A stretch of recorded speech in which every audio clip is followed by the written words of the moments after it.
Denzel Washington's appearance on Good Morning America was expected to be a standard promotional interview, another polished conversation between a Hollywood icon and a veteran journalist. Instead, what unfolded live on air left viewers stunned and the internet ablaze. George Stephanopoulos began the segment with the usual charm, referencing Denzel's upcoming film and praising his legendary career. But within minutes, the tone shifted. George veered into political territory, questioning Denzel's previous comments about media manipulation and truth in journalism. "Don't you think it's dangerous when celebrities start questioning the credibility of the press?" George asked, his tone clipped. Denzel, sitting with calm intensity, responded, "It's dangerous when the press pretends to be neutral, but acts like a player." The room tensed.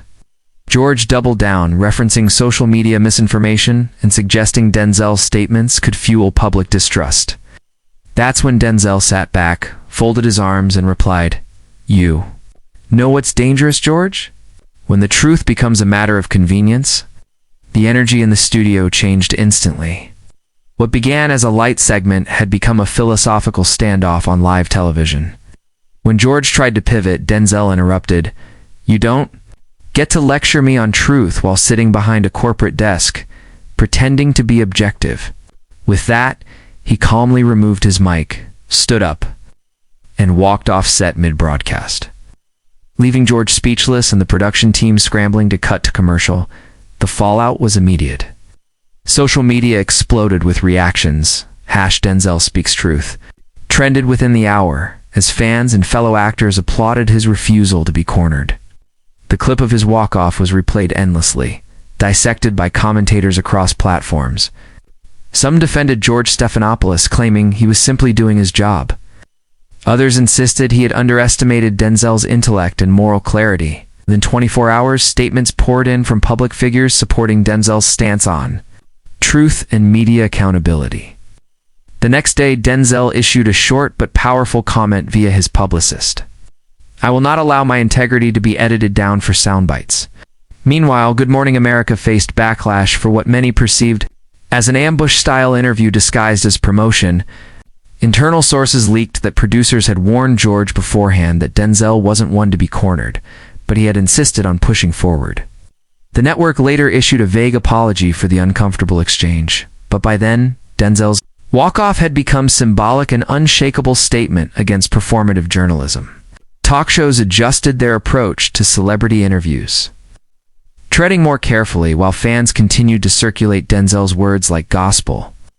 In the weeks that followed, Denzel resumed promoting his film through alternative outlets independent podcasts, small press junkets, and virtual town halls where discussions revolved around substance over spectacle.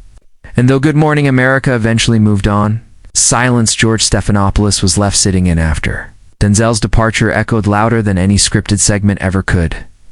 Asterisk. As the dust settled from Denzel Washington's explosive departure from Good Morning America, the entertainment and news industries were left grappling with the fallout. What was supposed to be a typical promotional morning show appearance had turned into one of the most memorable, unscripted moments in recent television history. While George Stephanopoulos returned to his usual hosting duties, a noticeable shift lingered in the atmosphere of the show. He was more cautious, visibly aware that his interaction with Denzel had drawn criticism from viewers and industry insiders alike. Meanwhile, Denzel's walkout sparked a broader public discussion, one that extended well beyond the confines of celebrity culture. Political commentators, journalists, and academics weighed in across media outlets, dissecting the ethics of televised interviews and the growing mistrust between the press and public figures. Some called Denzel's actions confrontational, but many more praised him for exposing a double standard in how the media often frames dissent. When celebrities parrot safe, agreeable answers, they're lauded as thoughtful, but the moment they question mainstream narratives, they're painted as irresponsible. Denzel, who had long been admired for his candor and discipline, had simply reached a point where he would no longer be boxed into that contradiction. Asterisk, far from harming his reputation. The incident elevated Denzel's standing even more. His quiet resistance, measured firm and unapologetics, struck a nerve in a culture increasingly hungry for authenticity. While he declined to comment further on the interview, choosing instead to let his actions speak for themselves, he made selective appearances afterward, where conversations were more mutual than performative. On a radio show a week later, the host asked how he was feeling post-GMA, and Denzel responded with his trademark gravity, "You don't stand for something by sitting quietly when you're misrepresented." That quote was soon printed on shirts, shared in graphics, and repeated by fans and activists alike.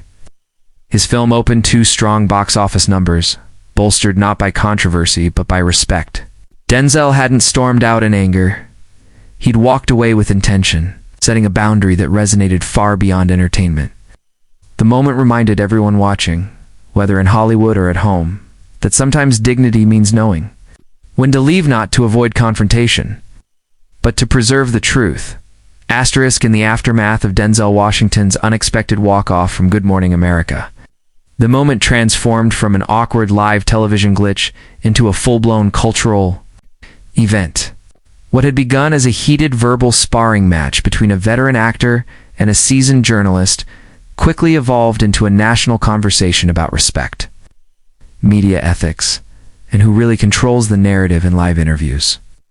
George Stephanopoulos, known for his firm yet controlled demeanor, clearly underestimated Denzel's unwillingness to be boxed in or spun for headline clips. When Stephanopoulos pushed again this time, questioning whether Denzel's worldview was a little too cynical for someone with so much influence, Denzel simply paused, looked into the camera, and said, "If questioning the truth makes me cynical, maybe we should ask who benefits from our silence."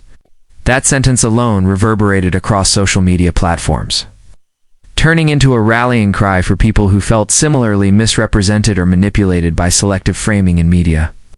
Within hours, clips of the confrontation had millions of views, and fan-made compilations started appearing across TikTok and Instagram, some layering Denzel's walkout with protest music and the hashtag Walk with Denzel. It wasn't just about a celebrity drawing a line. It became about a cultural reckoning with how easily the media sacrifices real dialogue for digestible conflict. Asterisk amidst the media storm. Denzel didn't retreat. Instead, he shifted his energy toward more meaningful platforms. He appeared on grassroots podcasts, NPR interviews, and long-form YouTube conversations that allowed for nuance rather than provocation. There, he doubled down on his belief that the public deserves more than polished narratives and safe interviews. "If truth feels dangerous, it's because we've been conditioned to treat comfort as fact," he told one host, whose show saw its listenership double overnight after airing the episode. Even Hollywood began to respond, with other actors referencing the GMA moment during interviews, some playfully saying, "Don't Denzel me," when questions started getting too personal or aggressive. Meanwhile, Stephanopoulos remained mostly silent, offering a clipped statement through ABC that the interview went in a direction neither of us expected, but audiences weren't satisfied. Many began re-examining other tense interviews he'd conducted, questioning if a pattern existed. Denzel, meanwhile, remained focused, not vindictive, not theatrical, just centered.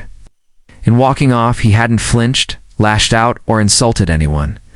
He had simply refused to participate in what he saw as a game, and that alone reshaped the public's understanding of what power, presence, and professionalism look like in the face of media provocation. Asterisk, as the days turned into weeks, the shock of Denzel Washington being kicked off Good Morning America did not fade, it only deepened. Analysts across news platforms continued to dissect every second of the live broadcast, using body language experts to study Denzel's steady composure versus George Stephanopoulos' tightening jaw. The contrast was undeniable. While George appeared rattled by Denzel's calm refusal to play along, Denzel looked as though he had expected the ambush. "They always try to catch you saying something they can twist into a headline," Denzel later remarked on a podcast. "But I've been doing this too long to forget who I am," mid-sentence. The internet, as always, responded in kind. Artists, writers, athletes, and even corporate figures began referencing the moment in their own work. A streetwear brand launched a limited edition hoodie with the phrase "I know who I am" stitched in bold across the chest. nod to Denzel's final words before exiting the GMA set. It sold out in hours. Meanwhile, university journalism classes began using the full segment as a case study in interviewing ethics. With students debating where healthy inquiry ended and a gender-driven performance began, the most frequently repeated conclusion, Stephanopoulos lost control of the conversation the moment he tried to lead with assumption rather than listening.